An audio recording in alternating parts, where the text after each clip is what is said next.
Irmão, na sua visão, o professor de teologia, o professor de seminário na área bíblica, o cristão acadêmico, ele ainda ora? Ele ainda acha importante o jejum? Ele busca os dons espirituais se ele for pentecostal?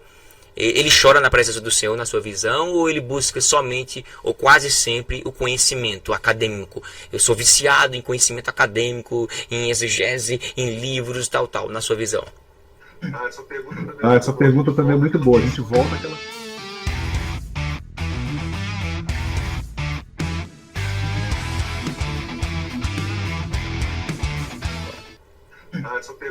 Essa pergunta também é muito boa. A gente volta àquela tensão anterior entre academia e igreja, né?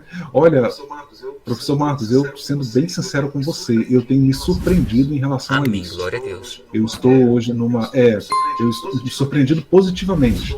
Eu estou hoje numa instituição católica, como mencionei aqui, faço doutorado lá na PUC Rio, e o católico, professor Marcos, ele é católico praticante, eu digo, né? Não católico nominal. Abstrato. Ele por vezes ele se mostra tão piedoso quanto o evangélico. Eu nas quintas-feiras eu tenho aula de mística e teologia e experiência mística. Entenda-se a palavra mística aqui não como Misticismo. sinônimo de não.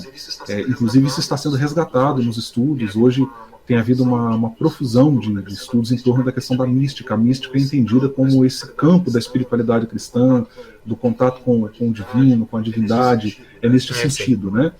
Não é mística com esse sentido popular que a palavra tem. E a própria professora que eu tenho, a doutora Francilaide, é visível assim a piedade dela, a postura orante dela, né? Os colegas que estão ali na sala, nós somos uma turma de 6 pessoas, né? São 2 mulheres, incluindo a professora, e os outros colegas, todos os outros são padres, à exceção de mim, que sou pentecostal, que sou evangélico. E assim, é notório, professor Marcos, é notório o compromisso dessas pessoas com as suas igrejas, com a pastoral, com o acolhimento. Olha, na sexta-feira, eu até escrevi para você mais cedo, eu tenho aula hoje, em dias de sexta. Nós temos aula, eu tenho 2 aulas nas sextas. A segunda aula, que seria às 16, que o professor desmarcou, é com o padre Eduardo, doutor. Todos são doutores, né? E o padre Eduardo, por exemplo, o doutor Eduardo, é visível, a aula dele é sobre tema pastoral também.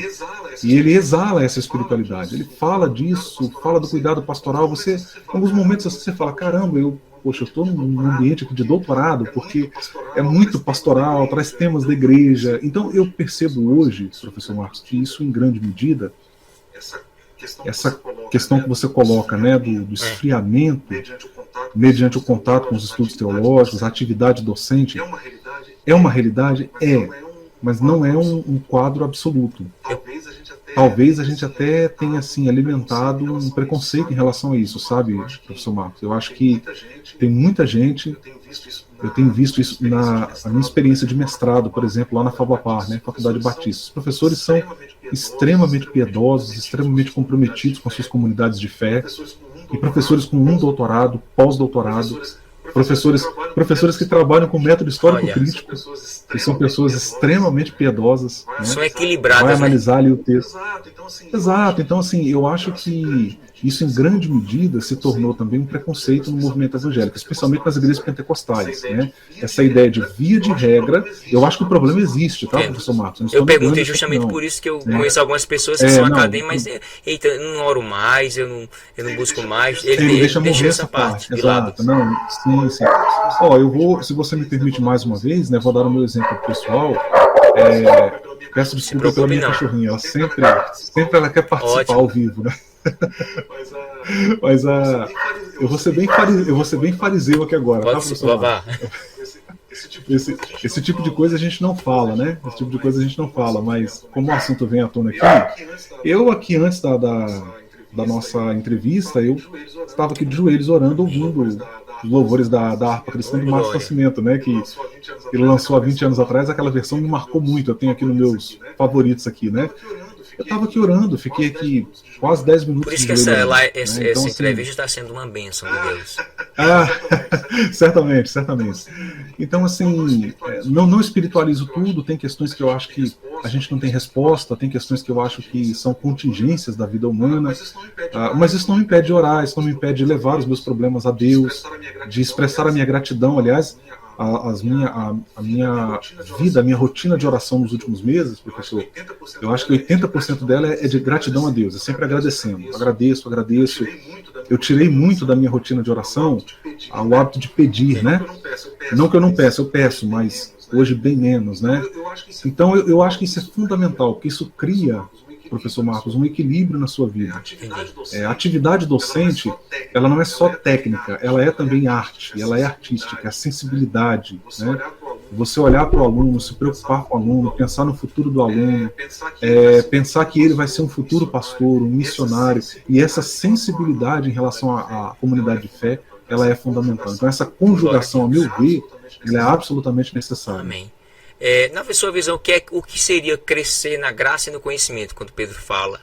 E se o crescer na graça e no conhecimento ele é feito hoje pelos cristãos acadêmicos, porque eu estou fazendo mestrado, eu estou fazendo doutorado, você está fazendo doutorado, você está crescendo na graça e no conhecimento, e o que seria esse crescer na graça e no conhecimento? Você acha que o lado da espiritualidade é deixado de lado, na sua visão, por algumas pessoas que estão fazendo mestrado e doutorado? Eu careço de fazer, professor Marcos, uma análise exegética mais detida deste texto em particular, né? Identificar ali a perícope, onde começa, onde termina, a inserção desse versículo dentro da perícope, fazer essa análise. Mas se você me permite aqui uma aplicação devocional desse texto, eu entendo o crescimento na graça e no conhecimento, professor Marcos, é justamente quando eu consigo, esse crescimento se dá, quando eu consigo harmonizar o meu conhecimento com a minha espiritualidade. E na medida que eu amplio o meu saber, o meu conhecimento na teologia, na filosofia, na sociologia, eu também amplio a minha maturidade.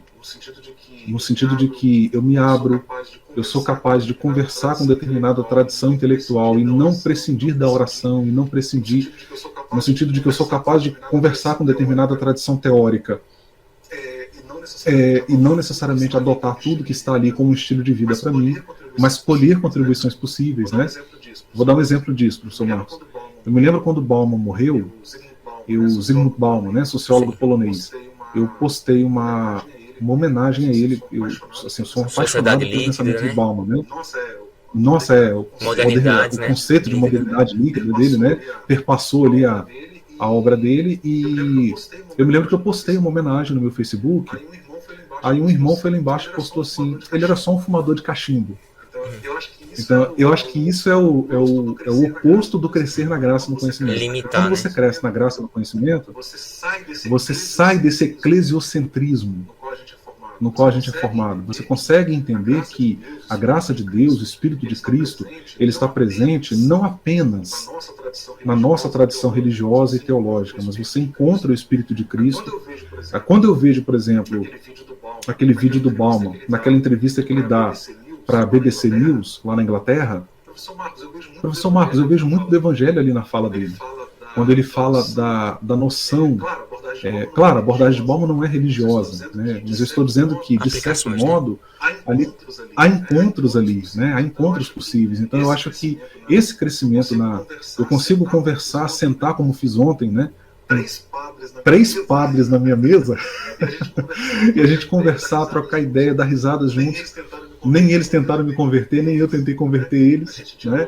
A gente dialoga e entender que, exato, a Assembleia de Deus não vai deixar de ser a Assembleia de Deus porque eu fiz isso, entende, professor Marcos? E nem você vai ficar padre porque está perto de padre.